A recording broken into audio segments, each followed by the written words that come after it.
क्योंकि बाइबल में लिखा है जहाँ 2 या 3 मेरे नाम से जमा होंगे मैं उनके दरमियान में मौजूद हूँगा। और हमारा ये ईमान है कि हमारा खुदावंद अपने वादों में सच्चा है, सादिकुल कौल है। वो बशर नहीं है कि झूठ बोले और ना ही मुकर जाए।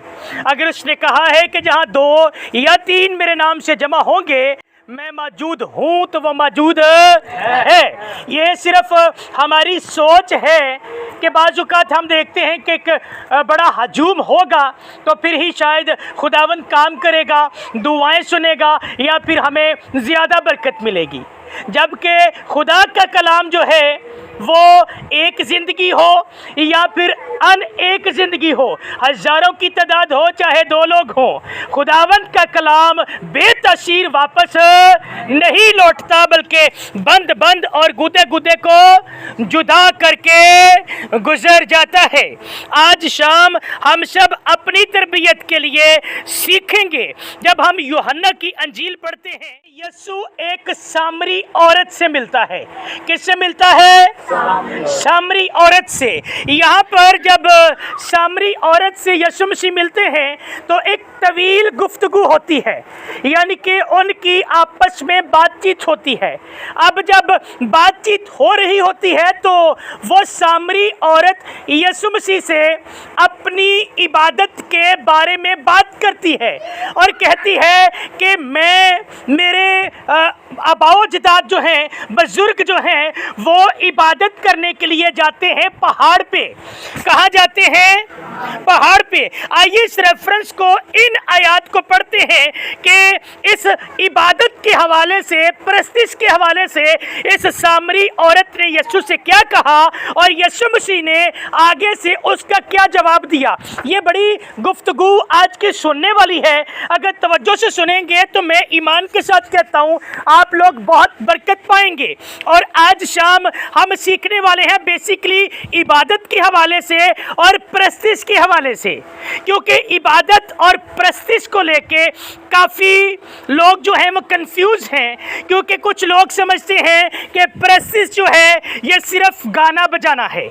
हम आज इस बात को बाइबल की रोशनी में सीखेंगे, जानेंगे कि दर हकीकत प्रस्तिश क्या है, इबादत क्या है, इसका मतलब क्या है, हमें कैसे इबादत करनी चाहिए, हमें क्यों इबादत करनी चाहिए, कहाँ इबादत करनी चाहिए। इन सारे सवालों के जवाब इस मुख्तसर सी गुफ्तगू के अंदर चंद बातें करूंगा और उसके अंदर हम इस बात को जानेंगे, सीखेंगे। लेकिन इससे पहले मैं चाहता हूं कि हम देखते हैं कि सामरी औरत ने इबादत के ताल्लुक से क्या कहा और फिर उसके जवाब में यीशु मसीह ने इबादत के हवाले से क्या बातें की कि इबादत क्या है और कैसे होती है, किस तरह से मेरे लोग इबादत करेंगे, इसके बारे में यीशु ने क्या कहा।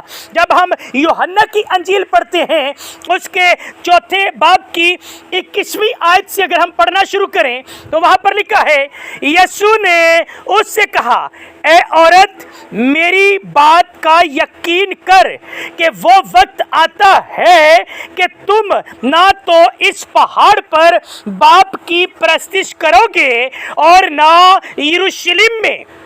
तुम जिसे नहीं जानते उसकी प्रस्तिश करते हो, हम जिसे जानते हैं उसकी प्रस्तिश करते हैं, क्योंकि नजात यहूदियों में से है।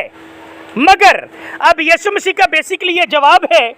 इससे पहले ये सामरी औरत जो है ये यीशु मसीह से कहती है कि हमारे बाप दादा उस पहाड़ पर प्रस्तिश करते हैं, यानी कि हमारे बाप दादा ने इस पहाड़ पर प्रस्तिश की और तुम कहते हो कि वो जगह जहां प्रस्तिश करना चाहिए यरूशलेम है।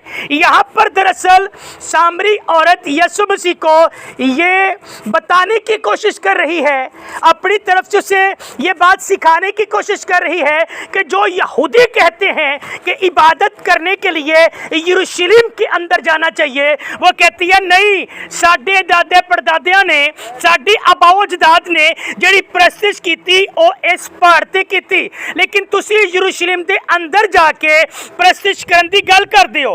اگے یسوع مسیح نے کیا، انہیں کیا کہ تسی اس پہاڑ تے پرستش کر دیو، جد کہ اے نہ تا اس پہاڑ تے نہ کسی دوسری جگہ تے۔ اور جدو یسوع مسیح نے پرستش دے حوالے نال گل کیتی ہے، اون دے بارے وہ کہندا ہے مگر وہ وقت آتا ہے بلکہ اب ہی ہے کہ سچے پرستار باپ کی پرستش روح اور سچائی سے کریں گے، کیونکہ باپ اس لیے ایسے ہی پرستار ڈھونڈتا ہے۔ خدا روح ہے اور ضرور ہے کہ اس کے پرستار روح اور سچائی سے پرستش کریں۔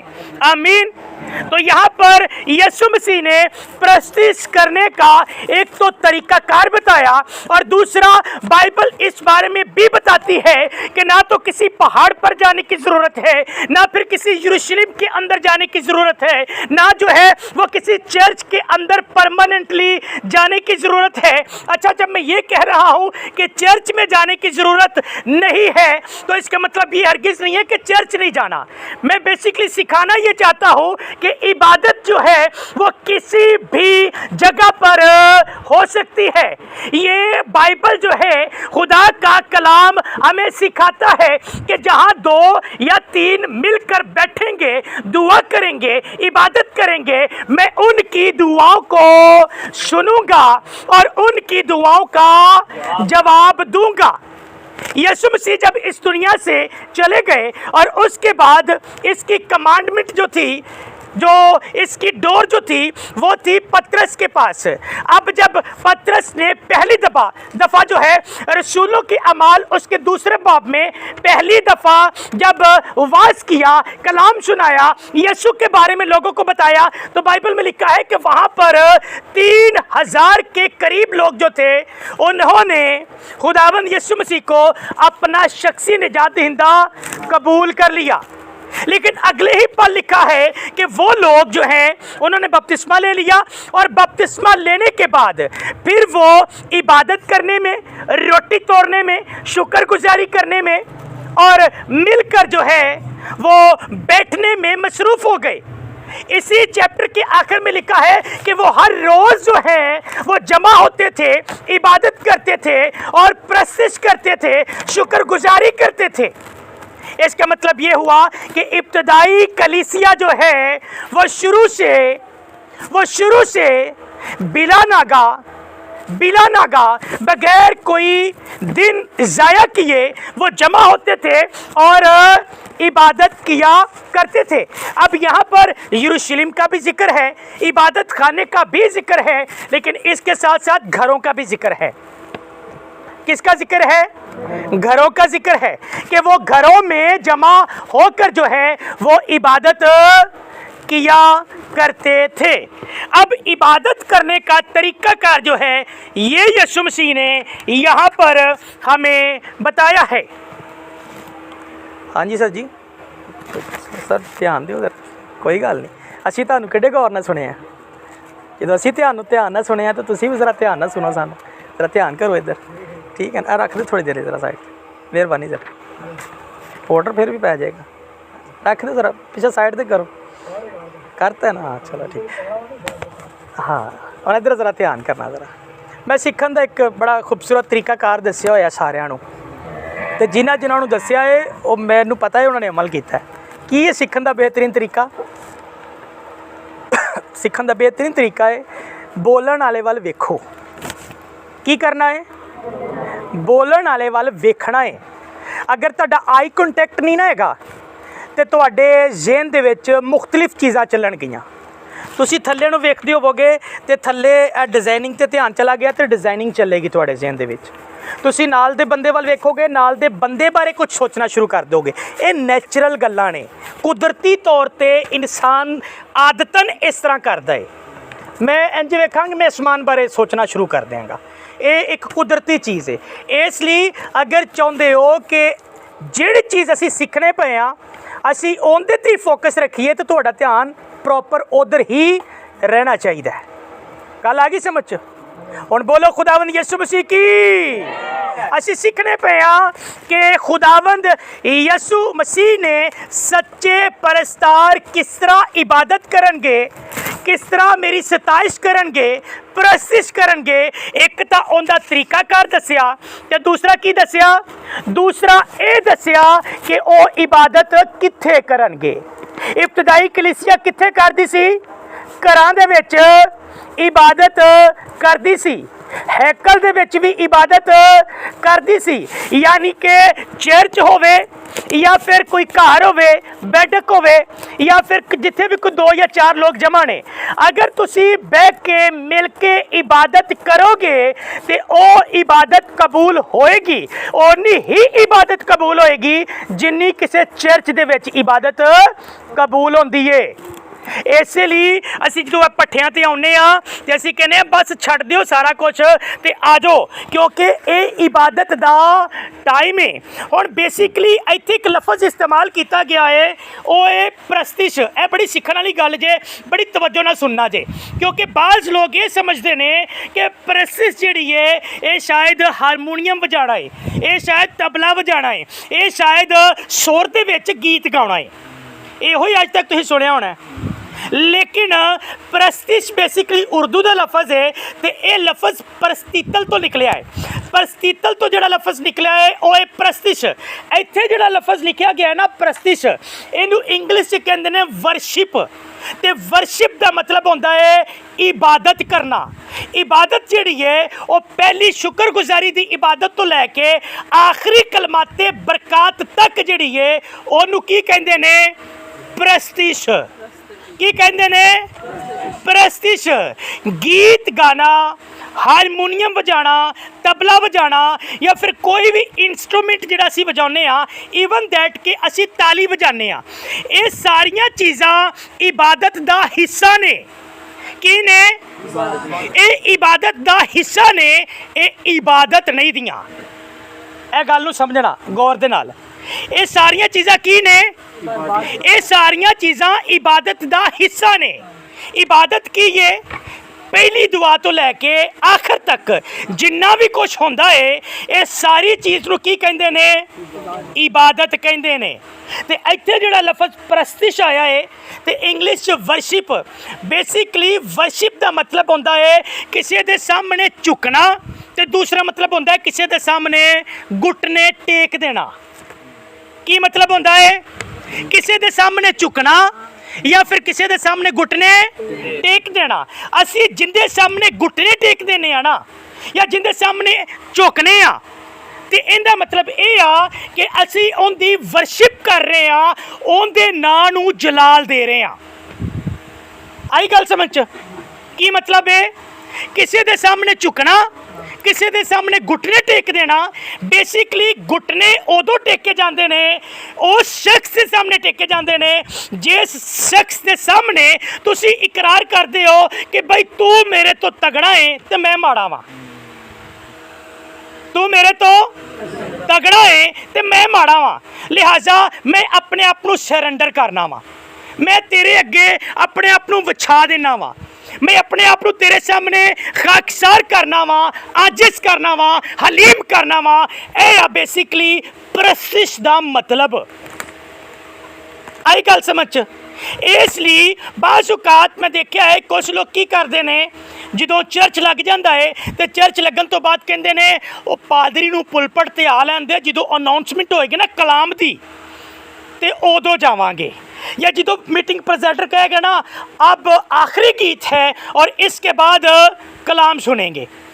ये मोस्टली चर्चिज़ दे विच इस तरह हुंदा जे कि वो प्रस्तिश मिस कर देंदे ने, कहंदे ने कोई नहीं कलाम दे टाइम ते जावांगे। लेकिन वो क्यों इस तरह करते हैं? शायद उन्होंने इस चीज़ का इल्म नहीं दा कि इबादत जिहड़ी है वो पहली दुआ तो शुरू होंदी है, प्रस्तिश भी उहदे विच है, कलाम भी उहदे विच है, दुआवां भी उहदे विच ने, ते आखिर ते कलमाते बरकत भी उहदे विच ही है।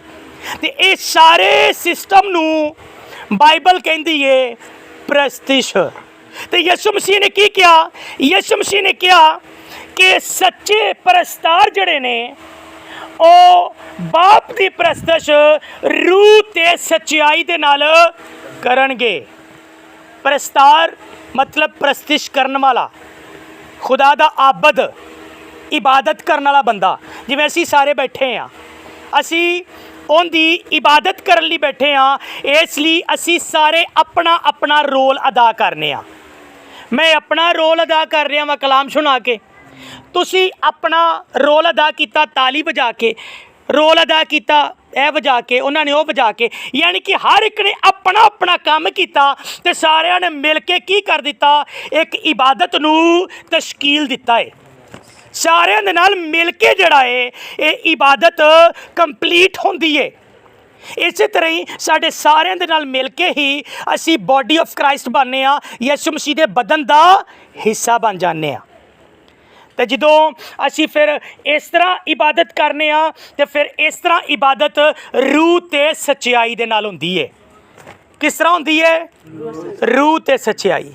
रूह वो जिन्हें सानू तहरीक दी, असी बैठे हाँ, रूह ने अंदरों कहा नहीं ताली बजा नाल, क्योंकि ज़रूरत है। रूह ने कहा अपना अपना काम करो, तो असी अपना अपना काम किया, ये रूह दी सुनी। तो नाल सच्चाई, सच्चाई खुदा दा कलाम है, वो असी गीतां दे विच भी बोलने हाँ, वो असी कलाम के जरिए एक पुलपट ते खड़े होकर खादम भी कलाम सुनाउंदा है, वो भी उन्नी बरकत का हामल है तो जिन्नी बरकत का हामल प्रस्तिश करना है, कि उहदे च भी गीतां दे विच भी खुदा दा कलाम ही सुनाया जाता है। इसलिए बाज़ुकात जूवे बंधन जड़े ने ना, वो ड्यूरिंग प्रस्तिश करते हुए ही जूवे ते बंधन टुट जाते हैं, लोग आज़ाद हो जाते हैं। कलाम दी ते पादरी दे आखिरी दुआ का मौका ही नहीं मिलता, लोग ठीक हो जाते हैं प्रस्तिश के वसीले नाल ही। लेकिन शर्त एक आ कि वह प्रस्तिश रूह ते सच्चाई नाल होनी चाहिए, नहीं तो रूह तो सच्चाई नाल नहीं ना होएगी तो जनाब इत्थे सारी रात प्रस्तिश की जाओ, कुछ भी नहीं बनना। सारी रात असी बजाई जाइए, कुछ नहीं बनना। सारी रात मैं कलाम सुनाई जावा, कुछ नहीं बनना, अगर रूह ते सच्चाई दे नाल असी नहीं करांगे।